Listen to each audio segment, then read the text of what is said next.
Damai sejahtera Allah yang melampaui segala akal, itulah yang memelihara hati dan pikiranmu di dalam nama Yesus Kristus Tuhan kita. Amin. Shalom, saudara-saudari sahabatku yang dikasihi Tuhan Allah. Firman Tuhan yang menjadi nats khotbah dalam ibadah minggu ke-6 setelah Trinitatis tanggal 27 Juli 2025 tertulis di dalam kitab Kejadian pasal 18 ayat 22 sampai dengan ayat 33. Mari sahabatku semua kita simak dan renungkan firman Tuhan yang menjadi kekuatan dan inspirasi untuk menjalani hari ini. Demikian. Lalu berpalinglah orang-orang itu dari situ dan berjalan ke Sodom. Tetapi Abraham masih tetap berdiri di hadapan Tuhan. Abraham datang mendekat dan berkata, "Apakah engkau akan melenyapkan orang benar bersama-sama dengan orang fasik? Bagaimana sekiranya ada 50 orang benar dalam kota itu?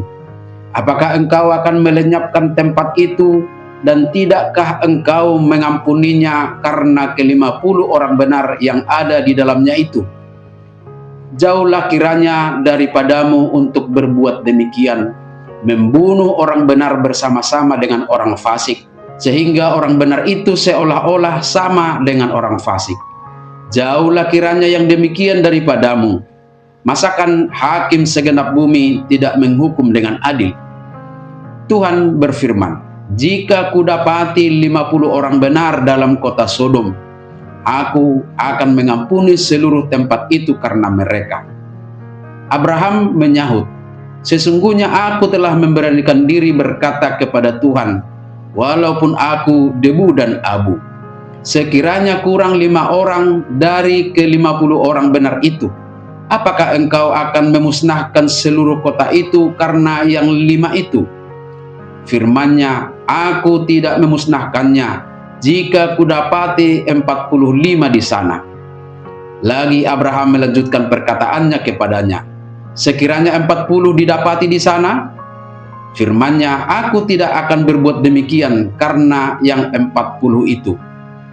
Katanya, "Janganlah kiranya Tuhan murka kalau aku berkata sekali lagi, sekiranya 30 didapati di sana." Firman-Nya, "Aku tidak akan berbuat demikian jika kudapati 30 di sana." Katanya, "Sesungguhnya aku telah memberanikan diri berkata kepada Tuhan, sekiranya 20 didapati di sana." Firman-Nya, "Aku tidak akan memusnahkannya karena yang 20 itu." Katanya, "Janganlah kiranya Tuhan murka kalau aku berkata lagi sekali ini saja, sekiranya 10 didapati di sana." Firman-Nya, "Aku tidak akan memusnahkannya karena yang 10 itu." Lalu pergilah Tuhan setelah ia selesai berfirman kepada Abraham, dan kembalilah Abraham ke tempat tinggalnya. Demikian firman Tuhan. Saudara-saudari yang dikasihi Tuhan Allah, sedikit banyak kita pasti tahu tentang cerita Sodom sebagai kota yang menurut ayat 20 menjadi sumber keluh kesah dan sudah sangat berat dosanya. Itu dibuktikan informasinya di ayat 32. Tidak ada 10 orang pun penduduknya yang hidup benar di hadapan Tuhan, sebagai syarat minimal agar kedua kota itu, Sodom dan Gomora, beroleh pengampunan dari Tuhan. Bahkan dalam Kejadian 13 ayat 13 disebutkan, "Adapun orang Sodom sangat jahat dan berdosa terhadap Tuhan." Dan secara informatoris, nama kota inilah yang dinobatkan sebagai nama penyakit moral yang justru dilakukan dan disenangi oleh penduduk kota Sodom, yaitu sodomi. Bayangkan saja, malaikat yang berkunjung ke rumah Lot pun hampir menjadi korban. Dapat kita baca dalam Kejadian pasal 19 ayat 1 sampai dengan ayat 10. Maka kota itu harus dihukum, sebab selain keluarga Abraham, yaitu Lot dan keluarganya, tidak ada lagi yang hidup benar di hadapan Tuhan. Tetapi hal yang menjadi pusat perhatian kita dalam nas kita ini adalah niat baik Abraham yang justru sangat sungguh-sungguh berdoa bagi keselamatan Sodom dan Gomora. Ia tampil seperti agen yang menawarkan harga termurah untuk satu produk. Dia tidak sedang ingin membela dan membenarkan sifat-sifat orang Sodom dan Gomora, melainkan ia meminta belas kasihan Tuhan agar kiranya mau mengampuni penduduk kota itu. Dia menawarkan nilai mulai dari 50 orang baik sampai 10 orang baik sebagai syarat penundaan hukuman atas Sodom dan Gomora. Abraham memiliki karakter dan gaya hidup sebagai orang percaya, dan itu terlihat. Yang pertama, dia memiliki hati yang peduli kepada sesamanya. Roha panguluhodo rohani si Abraham. Bagi Abraham sebenarnya tidak ada masalah kalau seluruh Sodom dan Gomora dihancurkan oleh Tuhan. Tetapi sebagai orang percaya yang mengakui bahwa hidupnya adalah bersumber dari belas kasihan Tuhan, dia menunjukkan kepeduliannya kepada orang-orang Sodom dan Gomora dengan meminta belas kasih Tuhan. Sekalipun oleh karena syarat minimal yang tidak terpenuhi, maka hukum harus tetap berlangsung. Sikap Abraham inilah yang menjadi teladan bagi kita. Bagaimana karakter Abraham ini juga menjadi karakter kita dalam hidup kita saat ini.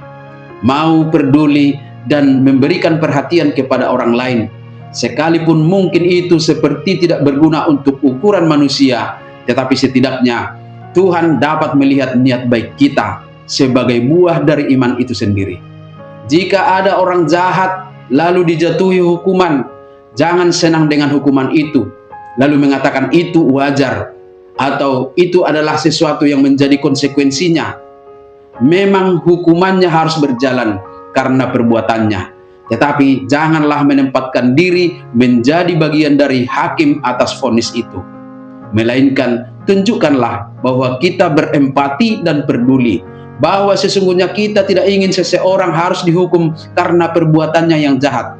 Ini berkaitan dengan apa yang dinyatakan Tuhan dalam Yehezkiel pasal 33 ayat 11 bagian A. Katakanlah kepada mereka, demi aku yang hidup, demikianlah firman Tuhan Allah, aku tidak berkenan kepada kematian orang fasik, melainkan aku berkenan kepada pertobatan orang fasik itu dari kelakuannya supaya ia hidup. Bertobatlah, bertobatlah dari hidupmu yang jahat itu. Yang kedua, sahabatku semua, Abraham memiliki integritas atau jati diri di tengah terjadinya degradasi moral, dan ini ditunjukkannya dari sikap yang punya prinsip, tidak mau terombang-ambing dan dihanyutkan oleh keadaan.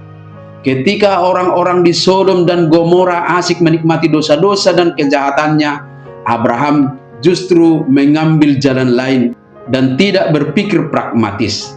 Dia justru mencari perhatian Tuhan Allah melalui doa syafaatnya untuk menyelamatkan kota itu. Ini juga mengingatkan kita untuk tidak merasa asing dalam dunia sekitar kita. Kita sebagai orang-orang percaya, orang-orang gereja harus bisa tampil beda dengan kecenderungan dunia ini. Saat ini banyak orang yang merasa ketinggalan zaman dengan kesederhanaan, kampungan katanya.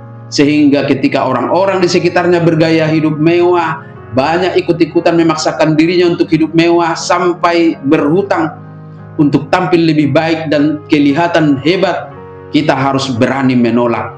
Kita harus berani untuk tampil beda, tidak ikut arus zaman. Orang lain gila kemewahan, kita berdoa supaya mereka tidak benar-benar masuk kepada ranah dosa itu. Termasuk juga sahabatku semua, kalau sekarang lagi tren soal judi online, game online, jangan ikut-ikutan. Yang pasti suatu saat, atau mungkin juga saat ini, kita sedang berhadapan dengan terjadinya degradasi moral. Jangan menjadi bagian dari itu untuk jatuh ke dalam dosa. Hal itu juga yang ditekankan oleh Rasul Paulus dalam Kolose 2 ayat 6 dan ayat 7. Kamu telah menerima Kristus Yesus Tuhan kita, karena itu hendaklah hidupmu tetap di dalam Dia. Hendaklah kamu berakar di dalam Dia dan dibangun di atas Dia. Hendaklah kamu bertambah teguh dalam iman yang telah diajarkan kepadamu, dan hendaklah hatimu melimpah dengan syukur. Saudara-saudari sahabatku semua, berani tampil beda oleh karena iman dan kesetiaan kepada Tuhan. itulah yang dituntut oleh Tuhan dari kita sebagai pengikut dan orang-orang percaya kepadanya di dalam Kristus Yesus Tuhan kita. Amin. Selamat hari Minggu, selamat beraktivitas, Tuhan memberkati.